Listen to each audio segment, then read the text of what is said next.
so fucking pumped.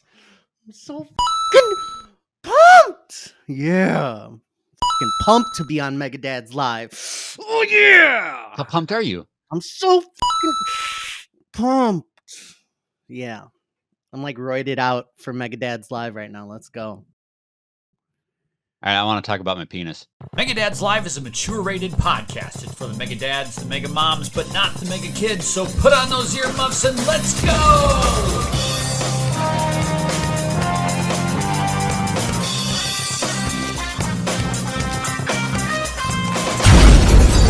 Okay, I've been wanting to talk about this for a very long time. Mine specifically? Did you had a medical emergency with your penile? I had a problem this morning. So this is gonna get tagged on YouTube. as a good husband. You gave it to her. As a responsible person who both honors my wife and respects hygiene. I was doing some cleaning up down there this morning. Oh, yeah, okay. As one does, right? Yeah. I feel like there should be a handbook for how you got to polish the rifle, yeah. How to properly do this. Yeah. Because my technique clearly does not work. I take the little snippy scissors and I just, I don't have a tool. The scaping. Yeah, right. I don't have a tool. I don't have I don't have a weed whacker or anything like that. So I go at it with the scissors.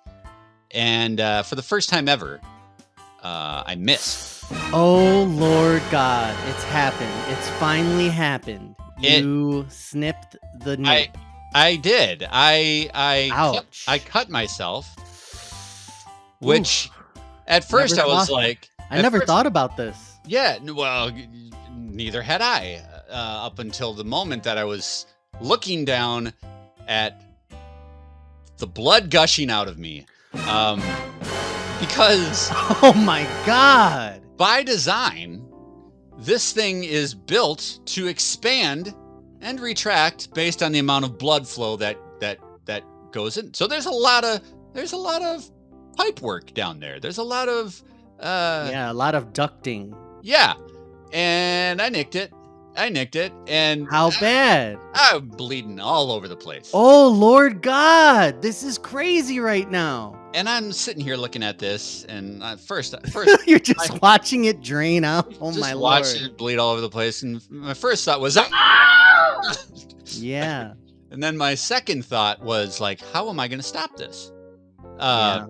Because you can't put a Band-Aid on it because it's not a finger. It's going to get bigger and smaller, so the Band-Aid's not going to hold unless you really go around there like a mother. In which case, like, if I really apply that Band-Aid really tight, as it does expand, what's going to happen? It's going to get choked. Plus, this is so wild right now. Plus, what did you do, Adam? Plus, as we just mentioned, it's covered in hair. I don't want to tear off a Band-Aid off of that thing. So I'm looking at this thing. You got a lot to worry about right now. 7 o'clock in the morning. I'm sitting on the toilet with a bloody dick. And I'm just like, everybody's asleep. I don't know what to do. I don't have help. I don't have assistance. And I'm like, I don't know how to stop this. I don't know how to stop the flow of blood here. So I just kept apply pressure to the wound. I did. I kept applying pressure. But then I had to take a shower. So I'm in the shower and there's just like blood going down the drain. You have bigger problems right now. Oh my God. I feel it'd be funny if you passed out blood loss. I'm like, am I gonna die of blood loss here? Oh my God, the way to go! Like, we found him in the shower, bled out from his sausage. I've never experienced anything quite like that before. You know how you get a little cut like on a finger and it's like bleeding like way too much? You're like, how is this even bleeding this much? Was it like that? Where you hit the wrong spot? Pretty much. Eventually it just stopped. Like I was able to just get it to stop, which causes a whole nother series of concerns. Like, what happens if I get a boner? Is this thing just going to start squirting blood? Yeah, you got to be careful. You got to be thinking about baseball and Robert Downey Jr. in a suit. I've got a day ahead of me, man. I'm going to try not to focus on it. I'm just going to go about my day, and hopefully that at the end of the night when I get my pajamas on, that I'm not going to have just like blood-soaked underpants. Okay, so you need some tools that are like safe, I because need tools I see ads like YouTube is like, hey, buy this ball trimmer or whatever. Yeah. And it's like, I think you need safety guards, and like you need like I would even go to a professional next time. You need to go to a barber and get this done for Do you you, think, because yeah, you're do you not think there's a equipped. person? Do you think there's a professional service for this? Yeah, you go to the barber and you tell him that you want the special or Yeah. whatever. I'm just going to roll into Fantastic Sam's and say I need somebody to do some. Need you to shave You around show up for your the haircut appointment and you Okay. yeah. Yeah, I'd be like, can you do my Do I need to be floppy or firm? You tell me how I need to get this done. Yeah, let me prep the area for you really quick. Oh my God, Adam, you're alive. Mega Dad's being super positive. Thank God for being alive, right? Yes. Speaking of being alive, it was my daughter's 5th birthday, and what a segue. And I'm super positive about it. It was great. Like, we do a big party. We try to make her day special. And as kids do, Adam, as we discussed, the culture now is the kid picks the theme. So it's a Bluey birthday, it's a whatever. And sometimes, if you're able, you have a kid pick where they're going. So one of her classmates, as we discussed, chose recently the Chick-fil-A birthday. And there was Chick-fil-A, and they had I guess she was a story fairy, and she showed up and read a book to like everybody around the plate of chicken nuggets. So it was, I wasn't there. My wife attended that. Oh, you got out of it. Good job. Yeah. But our daughters, she said she wanted a Christmas themed birthday. And this was surprising. Her birthday's in March. And we found out later that the reason she wanted a Christmas-themed birthday is because Santa forgot to give her one of her gifts. She didn't get something she asked for. So she asked for a Christmas-themed birthday just so Santa could show up. So we actually did get Santa to show up. He came out in the suit. No way. Yeah, he came out in the suit. Everything was decorated. We brought our Christmas tree out. We set it up. We have all these Christmas decorations. We had a ball pit with balls to have a snowball fight, and kids making snow angels in a ball pit. You gotta be kidding me. This is so cool. My mom makes piñatas, and she made a gingerbread man piñata. So it's like a gingerbread man, just and we're like swinging them around, and kids are hitting it with the bat or whatever. So it was, we had a cake with Christmas tree on it. It was all Christmas themed, and it went off without a hitch, really. And it was good. It was a lot, we do kind of go all out, but it was really good. So super positive. My daughter's 5.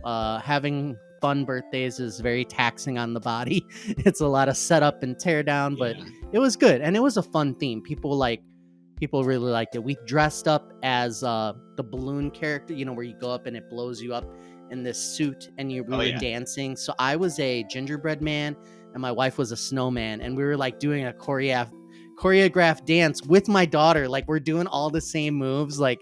It was awesome. I'll send you some clips so you can put it into the video version of the show. Your daughter is so smart. She's like, Christmas comes and goes. She's like, nah, fuck this. This was not what we agreed on. We're gonna have a do-over. Yeah, we're gonna have a do-over in a few months. You guys better be ready. Did she get the thing she wanted? No, she wanted a stone that allows you to fly. So we're looking into indoor skydiving, or something where we could put her in a wind tunnel, because I can't.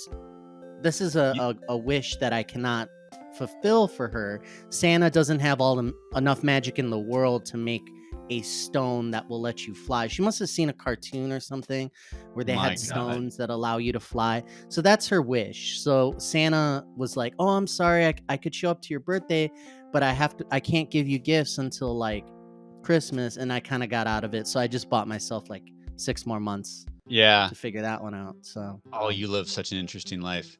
Yeah. My super positive is it is karate tournament time. My son is going to a karate tournament again.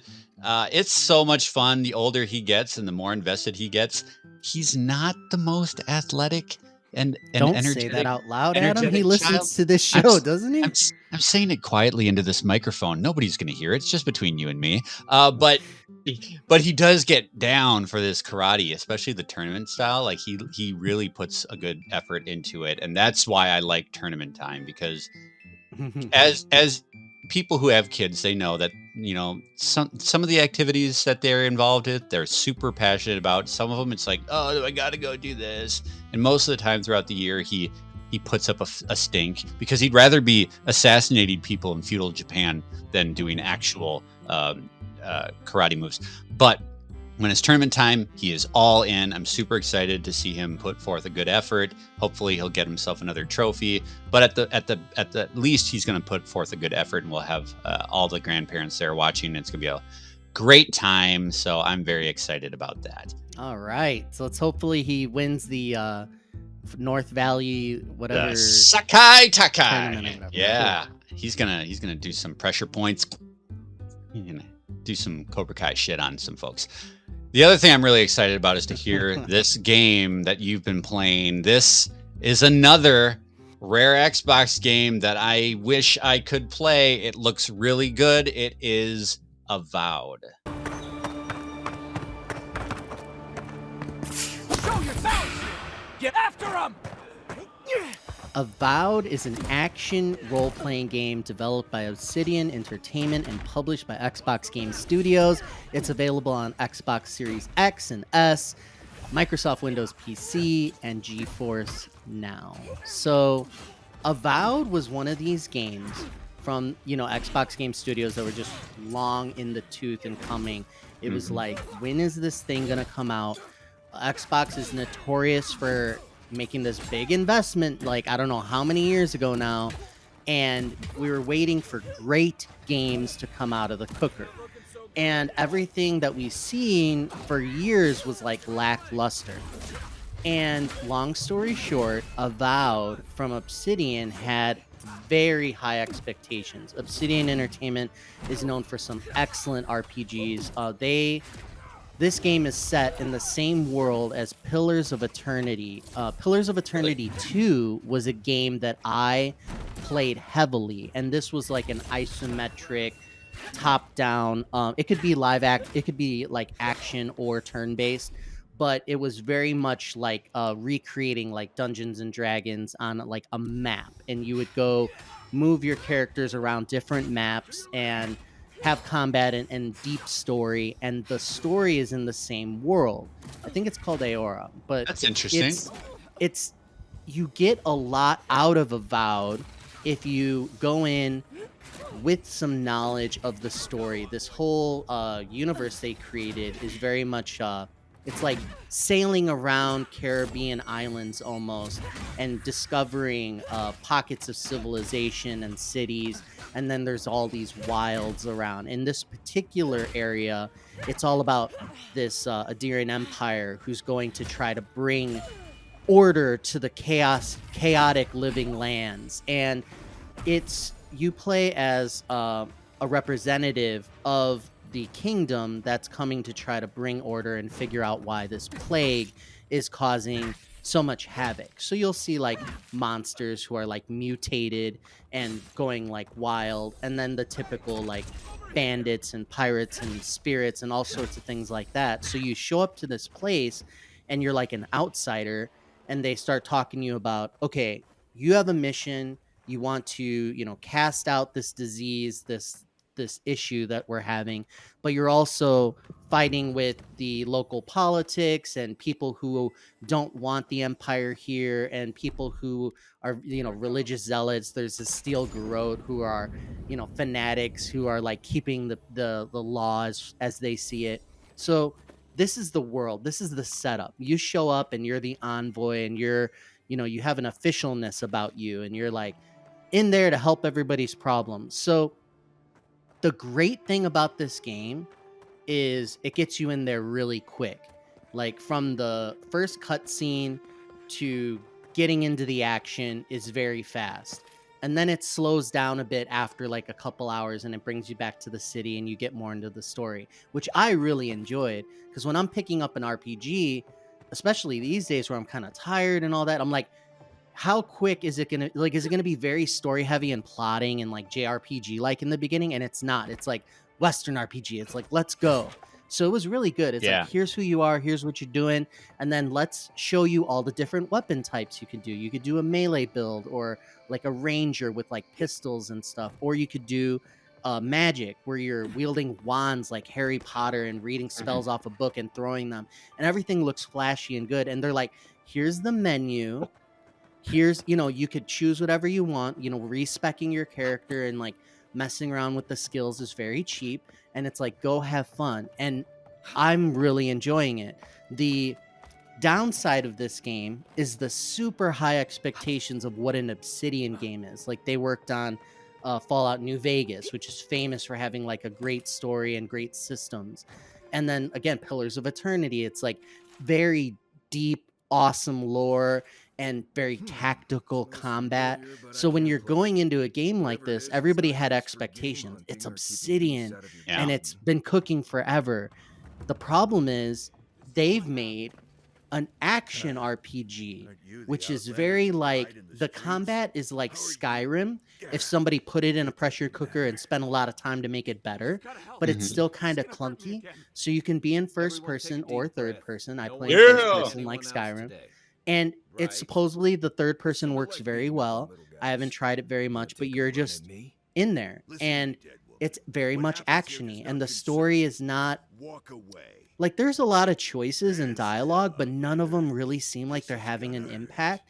And the lore is there, so me knowing about the world this is set in from playing previous games, I'm getting a lot out of it. But if you don't have that going in, I don't think like a new person is really picking up on this. Like, the fact that I know that in this world the gods have a much, like, they talk to people and they do things and they have like an effect on the world. Or when you die, there's this idea of reincarnation in this wheel that's turning, and you like have many lives and a soul. Like, what is a god like? What is like all of these factions that I've heard of before? I'm getting a lot out of that, but a new person wouldn't. So there have been a lot of complaints about, I expected this to be way different. A lot of people are playing it and they're very like upset that it's not like, oh, this isn't as deep as Fallout New Vegas.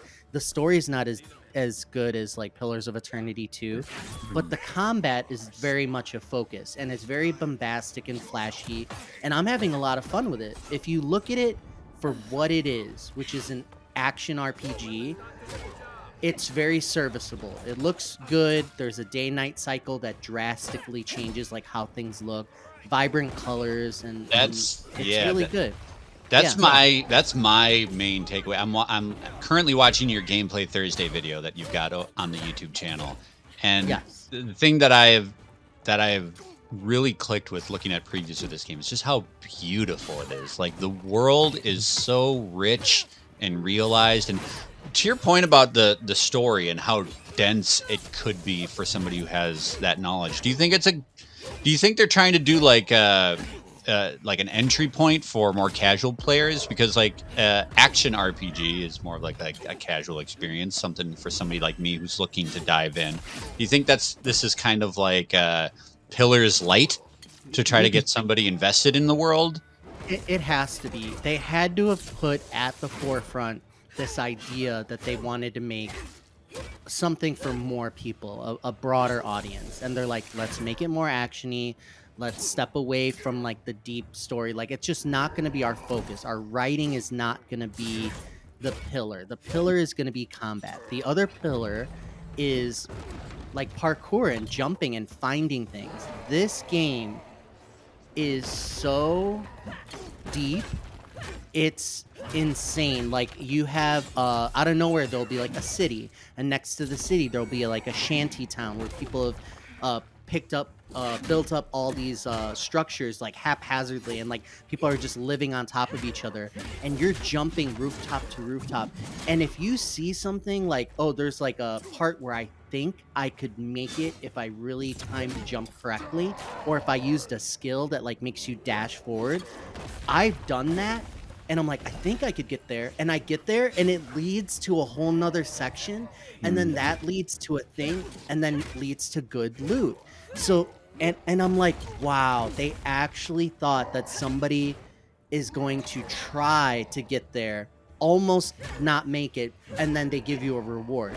And Right. it's that deep. Everywhere there are chests and there are secrets, and you could blow up this wall. And like I had to shoot a pistol through a crack in a wall to blow up a barrel, which opened up the wall on the other side and let me keep going. And that exploration is very, like, it's insane. Like, you don't really see this very often. So the first pillar that they've done very well is the combat. Lots of skills, lots of different builds, and you have to think about it too, because it's a very difficult game. So you just tend to be underpowered a lot of time during the game, and I've died very often, and other people that I've talked to that played have very much agreed. Like, it's a difficult game. You have to be thinking when you're fighting. You can't just be swinging wildly. It's like, okay, I gotta block it this time, manage my stamina, throw some spells, switch weapons because they give you 2 weapon sets, use this, kill the backline first, be careful of the bear that's coming because they will like knock you out in like 2 hits. And you're like flying around the battlefield. You have 2 companion characters that you can customize, and then you can hit like a quick button to say, okay, I want them to disappear and like try to assassinate somebody who's at half health, or I want this guy to shoot a pistol in the face of somebody to stun them because I know that they were about to do a heavy attack. So the combat is like very difficult, lots of enemies. You're fighting like a lot of times 10-12 people at a time, and it's like the combat's really good. And then when you're done with that, it's like, go find chests for like 20 minutes and like climb and look at this beautifully crafted world, this huge city, you know, like it's wild. So they have very high highs, and then everything Yeah. else is kind of mediocre. Like the story's just okay. I'm just like, they have really great points, and then everything else is just serviceable. And that's kind of what the game is. Honestly, like the way you're explaining it all, this kind of seems like exactly what I've been looking for since Skyrim. Because if I reflect on my time in Skyrim and the 100+ hours that I lost in that game, it was all about that. It was all about finding a random character and making him my ally, and then like feeling attached to that character and taking him with me throughout the game. It was about that exploration, that sense of this leads to that, leads to this, leads to that, and the feeling of I discovered it. Not I just followed the path that the game wanted me to, but like I found something. Like I found a hidden city. That's what Skyrim was to me. I couldn't tell you half of what the story was. It didn't matter. It was about the story that I was building within that world, and that's what Avowed looks like to me. It's all about exploring those living lands. I really hope this is one of those games that makes its way to PlayStation. Out of all the games that Xbox has in their stable, like I don't know that I'm interested to pick up Indiana Jones in like a month. I really don't. It doesn't look like it's for me. This looks like the game I've been waiting for since Skyrim, because I'm not a Fallout guy. So like I didn't click with Fallout, which was like the natural. If you liked Skyrim, play their next one. This looks like it would fit that bill for me. I'm very excited about this. Do you think this is Xbox's Game of the Year contender? Do you think it's that good? I don't think it's a Game of the Year No. contender, period, just because there's so many areas where it could be better. Like you talk about the companions, they're nothing to write home about, but had they put a little extra effort into that like Mass Effect level, like, oh, this is a really interesting character where you're talking to them about interesting things. Like they have ideas. Like when you're at camp, you're whichever 2 characters, because you can have a number of them and swap them out. They'll talk to each other in context. So the guy will be like, oh man, when we were at that bar last night or whatever. And they're like talking about That's cool. things that have happened on the journey and referencing back to things and joking with each other. And so there are like nuggets of that. But I think the characters themselves, again, you could tell where they're focused on. Right. They invested all their time on this. Like when you go to the world and you find, like you said, discovery like of a new area, when you go to that area, it looks crazy. It's like, oh, this is an overrun forest, and you find like a bramble and you like get in there. It looks dope. Or like I go to this other place and there's this temple and it ends up being like a big story thing. It looks like something. It reminded me of like a Marvel movie where it's like that big like set piece they have, where it's like, wow, this is like fully realized. It is a city that is very like twisty turny, and I'm like, this is too complex. But then after being in there for like an hour, I was like, oh, I understand the layout and why this area is separated from this area and why they look different, and they all have like a story meaning behind it. So it's very like interesting. You can see the effort, and then you can see where they not phoned it in, but it's just like, it's a lot of it's not special. To be a game of the year contender, I think you really have to be hitting on more cylinders. But Sure. what is there is very core. It's just they're supposedly going to be coming out with more content as far as like maybe a DLC or something like that. That's the rumor mill. But I think there's really strong bones there. If you liked Skyrim, where you had that combat where, you know, you had like just the sword and the magic and you're switching between that, and that drove you, you have to try this game because it's like advanced Skyrim, like very good. I've been playing Melee, and everyone that I've been talking to has been saying that the very flashy, like I have a wand or I have a spell book, like that's really the bread and butter. So I haven't even gotten deep into that skills. I've been sticking with the melee and having a great time with like, let me charge up my spear and then like hit you and like dodge around and go into a rage. Like it's really good from the combat and exploration. So definitely try it out. Again, if you have Game Pass, it's on there. Yeah. Do it. It's really good for what it is. I'm jealous. I want to play this game. I'm really hoping. Like, come on. We're bringing everything over. Let's bring this game over. Let's do it. Yeah. All right. That sound means it's the end of this episode of Mega Dads Live. It's the Caboose, where we give you a recommendation of something outside the world of video games that we think you might enjoy. Mine is video game adjacent because, man, I put this in the Discord a couple weeks ago. I just, by happenstance, found a YouTube channel that I love. For once, the YouTube recommends actually worked for me. VGM Central is a YouTube channel that has classic video game music and playlists. And what's so great about this, I'm a guy, I always have like my music playing when I'm working, and a lot of the times it's like we've talked about this all the time. It's lo-fi, it's jazz, classic game tunes. VGM Central has classic game tunes with gameplay playing behind it, and not just like direct feed gameplay. They have such cool little setups where it's like, here's our CRT TV and here's our jewel cases and our old controllers and stuff, and then the game is playing on the screen as the music plays. Really well done presentation in addition to the music. They don't just like slap a bunch of game tunes in there and call it a day. It's really a great thing to put up on a second monitor while you're working. You're listening to the tunes. You're like, oh, that game sounds familiar. You look over at the gameplay and you're like, oh my God, I remember playing that on PS1 when I was 19 years old. I remember renting that from Blockbuster. VGM Central. They got a shit ton of great music, from GameCube to Dreamcast to PS1 and PS2, all the great stuff. So give them the good stuff. Yeah. Yeah, give them a sub, because if you love classic game tunes, this channel's got it all. So VGM Central, hats off to you guys. That's excellent. So it was my wife's birthday. It's my wife's birthday like 3 days after my daughter's birthday. So we went out to dinner for sushi. So we went to like this fancy ass like sushi place, and she got I'm not like, the menu's very complicated for like sushi to me. and it's like all these sections and stuff. So all I know is that we got stuff. So she had like these rows of sushi. It was like big and fresh and all that.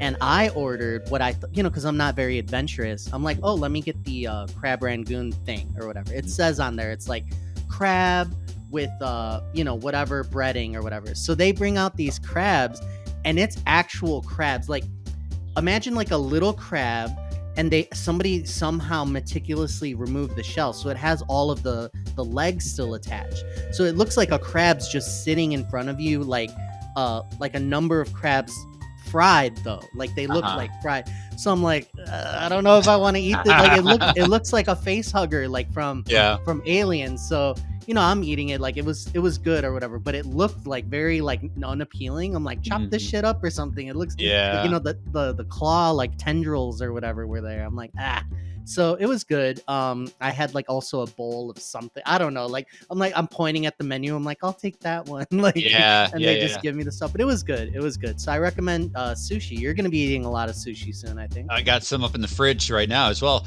from my favorite sushi place, Sam's Club. So for the crab, do you take the claws out and then you like pull the meat out, or how do you? What do you got to do for this thing? They surgeried the whole thing, so it's like almost like if you just removed all the shell and just fried it, and so you saw the arms still attached to the entire crab. I'm like, seriously, I don't know how they did it. They must have done some like surgery on this thing before they fried it up, so it looked like a little crab sitting in front of you. I was like, oh my god, like this is wild. It's such a different experience when you have something prepared with thought like that, right? And then you go I was like, how did they do this? And then you go to Burger King and you get like chicken fries, and it's just like, there's a bunch of fucking meat. We just stuck it in the fryer, put it in your mouth. All right, well that's great. Yeah, sushi, man. I'm pretty sure this weekend we're gonna be having some more. Well, that's going to do it for this episode of Megadads Live. Thank you so much for watching here on the YouTube channel or listening to us in the podcast feed. Make sure you're subscribed. Make sure you're liking all the things. Make sure you're joining us in the Megadads Discord, where we have conversations each and every day about how to properly snip your dick. We'll see you next week for an all-new episode of Megadads Live.